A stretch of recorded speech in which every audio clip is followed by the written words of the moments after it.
这是1900年清朝的真实影像，街头随处可见的不是商贩，而是乞丐。他们为了生活下去，互相抱团取暖，加入了所谓的丐帮。而在地球的另一边的纽约街头，我们一眼望去，大家都是西装革履，不说乞丐，谁是穷人都看不出来。1900年的清朝拉人或者是拉货用的还是单轮的手推车，这种独轮车极具考验操作者的力量。而另一旁的纽约，人们出行不仅有马车，甚至还出现了电车。当清朝人还在用泥土盖茅草房时，纽约早已经用到了吊车和钢铁。在人与智能的结合下，一座座高楼大厦拔地而起。当年李鸿章去了一趟西方，回国之后他一言不发。当清朝人还在食不果腹的时候，同一时期的纽约人已经驾着小汽车一家几口出去旅行。不夸张地说，当年李鸿章坐上汽车的那一刻，我们觉得他感到的不是震惊，而是害怕。然而细思极恐的就在这里，为什么我们拥有5000年的发展历史，还是人口大国，而发展它远不如这些后起之秀？1900年的老百姓居住的还是以茅草房为主的房屋。考古界的地层学者有足够的证据证明，我们在秦朝和战国时期，老百姓居住的都是瓦房，而秦朝之后的2000年历史居住的都是茅草房，直到上个世纪的70、80年代才重新恢复到秦朝的瓦房自由。这背后的根本原因竟然是来自于2300年前春秋战国时期的一次新文化运动，也就是诸子百家。而当时的诸子百家中最显著的要数这12家：儒、道、法、兵、墨、阴阳、纵横、小说、名医、杂农。可以说整个中华大地的文明基础和民族性格它尽出一次，几乎影响了2000多年来几乎每一个中国人的言语、行为和思考方式。今天呢，我们就来聊其中两个，儒家和墨家。一个是贯穿华夏历史2000多年走进教科书的学科，一个是没有得到君王重用而在历史中神秘消失的流派。但是这两者它不仅有着天大的区别，还有着千丝万缕的联系。墨家的第一个老大墨子曾经也学过儒学，他就对儒家的繁文缛节非常的反感，于是他另立门派，创立了墨家学派。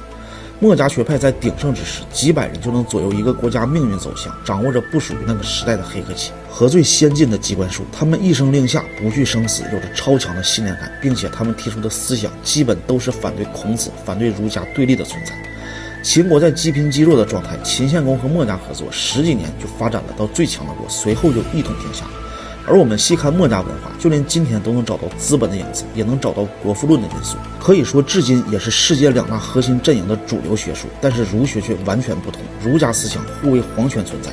而为了护卫皇权，让中下阶级的百姓付出了惨痛的代价。比如从汉武帝时期开始独尊儒术，并且引用了儒家的守孝制度，这一制度就是墨家极力反对的。他们曾说，儒家的守孝制度足以丧天下。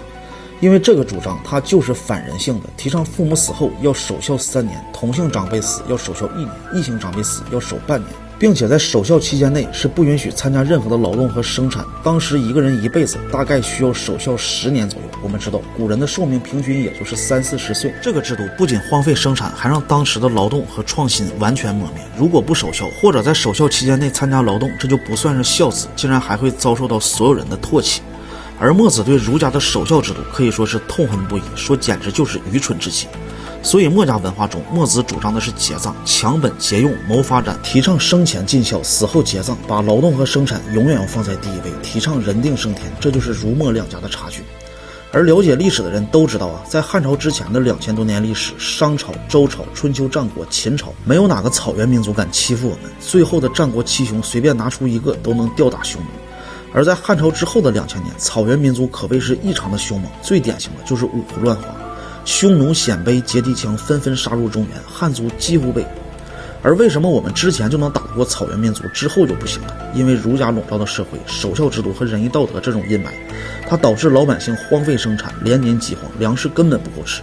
老百姓常年只能在温饱线上挣扎，个个面黄肌瘦，根本打不过人高马大的外族。而儒家为了护卫皇权统治，还要将人分成等级，士农工商就是儒家最典型的治国理念。但真的没有想到，竟然可以影响到今天。儒家还提倡官民要分等，男女也要分等，一切都要分等，而目的只有一个，皇权是至高无上的存在。贵族永远都是贵族，贫苦百姓永远都是贫苦百姓，贫富差距拉得越大，对皇权贵族士大夫阶层才保护得越牢固。而要做的就是让底层老百姓吃不饱，用仁义礼智信的方式进行压榨和剥削，然后还让你觉得这是理所应当。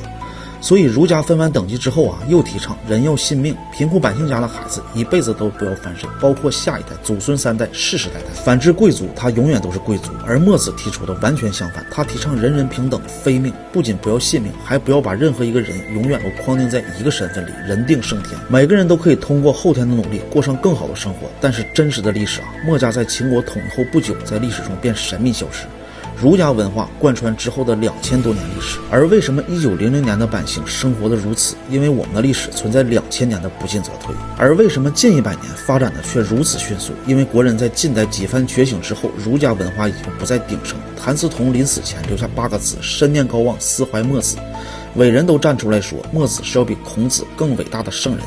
因此我们已经向墨家文化转移，这是一个关键的过渡期，因为我们并没有完全抛弃深入骨髓的儒学，这个或许需要几代人的努力。这本图文版的墨子我推荐给大家，内容很全，还有翻译、有注解、有彩图，非常好理解。如果大家觉得我说的有道理，还希望大家多多支持。